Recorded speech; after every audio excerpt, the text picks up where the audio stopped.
Assalamualaikum warahmatullahi wabarakatuh. Kami dari kelompok 9 ingin mencoba mempresentasikan hasil makalah kami yang berjudul Pembiayaan Pendidikan. Adapun anggota kelompok kami ialah Windy Retaning Tias dengan NIM 232000257 dan saya sendiri Windy Nurjayanti dengan NIM 232000258. Langsung saja pada pokok materi. Yang pertama, A. Pembiayaan pendidikan dalam konteks ekonomi. Pembiayaan pendidikan sendiri merupakan suatu konsep yang seharusnya ada dan tidak dapat dipahami tanpa mengaji konsep-konsep yang mendasarinya. Dalam istilah ekonomi, biaya pendidikan, biaya pengeluaran dapat berupa uang atau bentuk moneter lainnya. Dan menurut Levin dan Dinda, pembiayaan pendidikan adalah proses di mana pendapatan dan sumber daya yang tersedia digunakan untuk menyusun dan menjalankan lembaga pendidikan di berbagai wilayah dan tingkat pendidikan yang berbeda-beda. Selanjutnya adalah B. Konsep pembiayaan pendidikan. Biaya dalam pendidikan meliputi biaya langsung atau direct cost dan tidak langsung atau indirect cost. Biaya langsung terdiri dari biaya-biaya yang dikeluarkan untuk keperluan pelaksanaan pengajaran dan kegiatan belajar siswa yang berupa pembelian alat-alat belajar, sarana belajar, biaya transportasi, gaji guru, baik yang dikeluarkan oleh pemerintah, orang tua maupun siswa sendiri. Sedangkan biaya tidak langsung berupa keuntungan yang hilang atau earning forgone dalam bentuk biaya kesempatan yang hilang atau opportunity cost yang dikorbankan oleh siswa selama belajar. Dan yang C ialah jenis-jenis biaya pendidikan. Pada dasarnya, pembiayaan pendidikan dapat dibedakan menjadi beberapa jenis. Yang pertama, biaya langsung atau direct cost. Yang kedua biaya tidak langsung atau indirect cost. Yang ketiga, monetary cost. Yang keempat, non-monetary cost. Selanjutnya adalah model-model pembiayaan pendidikan atau sekolah. Yang pertama adalah flat grant model. Flat grant model ini menggunakan sistem distribusi dana.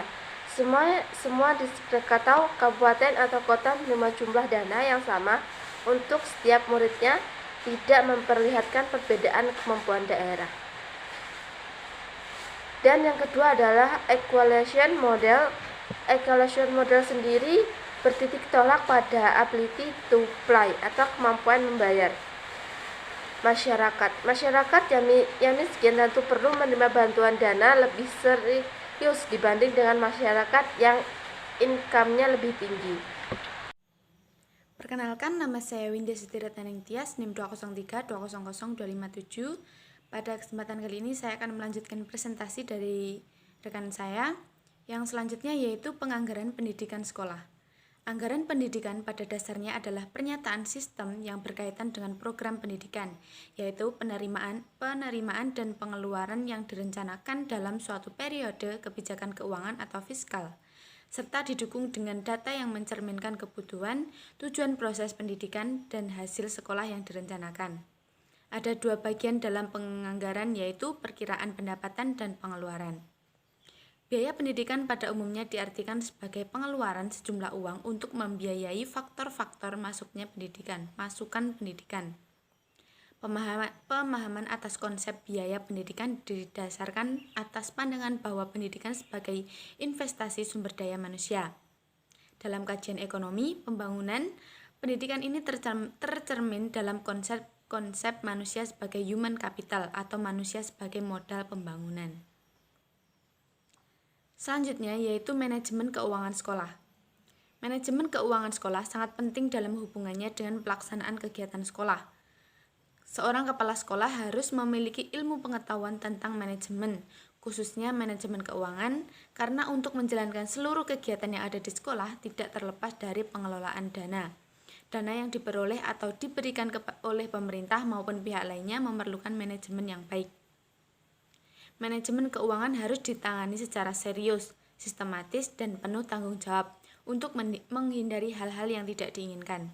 Karena manajemen keuangan yang efisien akan memastikan adanya keuntungan bagi lembaga pendidikan. Sebuah lembaga pendidikan yang bagus tentunya memiliki pengelolaan keuangan yang bagus pula guna mencapai target yang telah ditetapkan.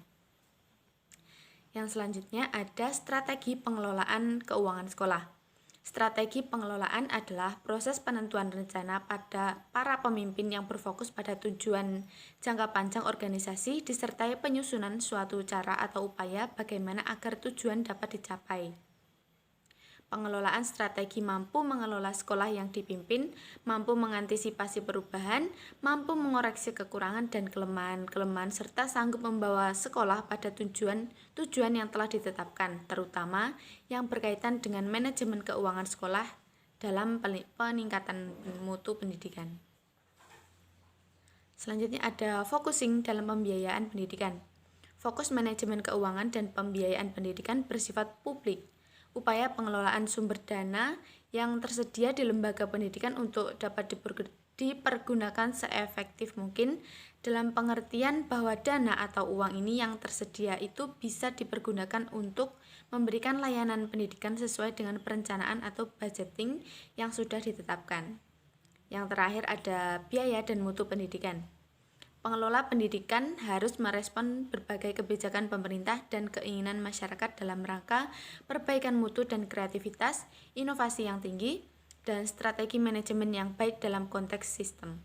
Dengan begitu akan tercipta pendidikan yang lebih baik dan lebih maju untuk mampu bersaing di tingkat regional, nasional, dan global. Penyelenggaraan pendidikan bermutu selalu dikaitkan dengan unsur pembiayaan. Suatu hal yang mudah diterima bahwa pendidikan yang bermutu memerlukan dukungan biaya yang tidak sedikit. Sistem penganggaran pendidikan merupakan salah satu isu dalam pendidikan di Indonesia, baik dari sisi prosedur, perhitungan maupun mekanisme penyalurannya. Nah, sekian presentasi dari kelompok kami. Ada kurang lebihnya kami mohon maaf. Billahi taufiq wal hidayah. Wassalamualaikum warahmatullahi wabarakatuh.